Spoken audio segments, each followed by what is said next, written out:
All right, welcome to The Explainer. Today, we are diving into one of the absolute weirdest, most monstrous things ever dreamed up by astrophysicists. We're talking about a star that isn't powered by nuclear fusion, but by a raging black hole at its very heart. So let's get into it and figure out how such a monster could even exist. So our whole story here kicks off with a massive cosmic puzzle. You see, when we use our powerful telescopes to look back to the very dawn of the universe, we find these supermassive black holes that are billions of times heavier than our sun. The thing is, they really shouldn't exist. The universe was just too young for them to have grown that big through any of the normal ways we know. It's a huge, nagging paradox for astrophysicists. Okay, so why is this such a big deal, really? Well, it's because black holes are supposed to grow pretty slowly, by gobbling up gas and dust and the occasional star.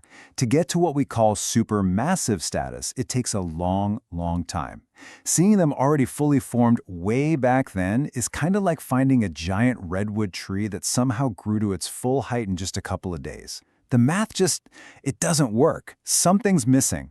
So, to crack this case, astronomers needed a totally new kind of suspect, something that could jumpstart the process and create a massive black hole seed almost instantly. And the clues led them to this wild, theoretical object from the universe's chaotic childhood, a true cosmic monster. And that suspect? It has a name. Meet the Quasi-Star. Now, this isn't a star in any way we'd recognize, and it's not exactly a black hole either. Yeah, it's this bizarre hybrid thing that can only have existed under the really unique conditions of the early universe. So what in the world is a quasi-star? Well, imagine this colossal glowing ball of gas, but its engine is what's truly mind-bending. Instead of fusing atoms in its core like a normal star, get this, it has a black hole at its center, and that black hole is literally eating the star from the inside out. And that engine, that black hole powerhouse, that's the whole key. The unbelievable amount of energy released by all that star stuff falling into the black hole is what pushes outward. It's an incredible balancing act that holds the entire massive star up, fighting against gravity and keeping it from collapsing. Okay, to really wrap your head around just how wild this is, let's compare it to something we all know, right? Take our sun. It runs on nuclear fusion. Pretty straightforward. It's a stable, constant reaction, smashing hydrogen into helium and releasing all that light and heat we need. But with a quasi-star? Whoa, it's a completely different ballgame. The power source isn't fusion, it's accretion. That's the violent process of matter being pulled in and ripped apart by the black hole.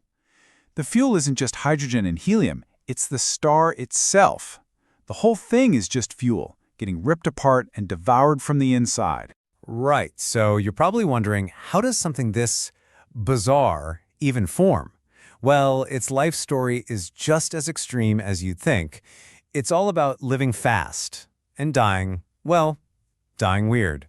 Okay, here's how it happens. First, you start with a truly gigantic cloud of gas, a protostar at least 1,000 times more massive than our sun. The core gets so incredibly dense that it just collapses on itself, bam, directly into a black hole. Now, usually that would mean a supernova, right? A huge explosion, but not here. The star is so gigantic, its outer layers literally smother the blast, absorbing all that energy and ballooning outward to a ridiculous size. And I need you to really picture the scale of this thing. If you were to swap our sun out for a quasi-star, its surface, its outer edge, would stretch out past the orbit of Pluto. I mean, think about that. Our whole solar system, everything out to Pluto and beyond, would just be inside this one star. It's absolutely insane. But here's the catch. This monstrous life is incredibly short. A quasi-star would only last for about 7 million years, which is nothing, It's a cosmic blink of an eye. But the whole time, that black hole in the middle, it's just feasting, getting bigger and bigger and bigger. And that brings us right back to where we started, to our big mystery. Because the short, violent life of a quasi-star isn't just some weird cosmic trivia. It could be the answer to how those supermassive black holes got such a massive head start. So what happens when it's all over? After those 7 million years, the outer layers of the quasi-star just kind of fade away. There's no final bang, no epic supernova, and what's left behind? An intermediate mass black hole, already thousands, maybe tens of thousands of times bigger than our sun. And there it is. That's the solution to the puzzle. Quasi-stars are basically a cosmic cheat code for building giant black holes. Instead of needing billions of years to slowly grow, the universe got a head start with these huge, ready-made seeds.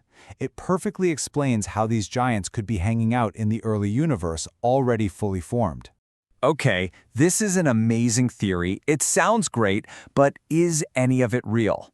Do we have any proof?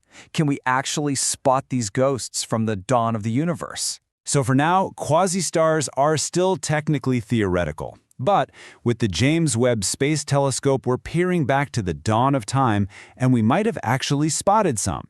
Astronomers are looking at these weird little red dots from way back when, and they're just too bright and too red to be normal galaxies. They fit the profile of these ancient black hole-hearted monsters perfectly. Now, if this pans out, if these really are quasi-stars, it means we're literally looking at the ghosts of the universe's first monsters. We'd be seeing the very seeds that grew into the supermassive black holes we see today at the center of nearly every galaxy, including our own.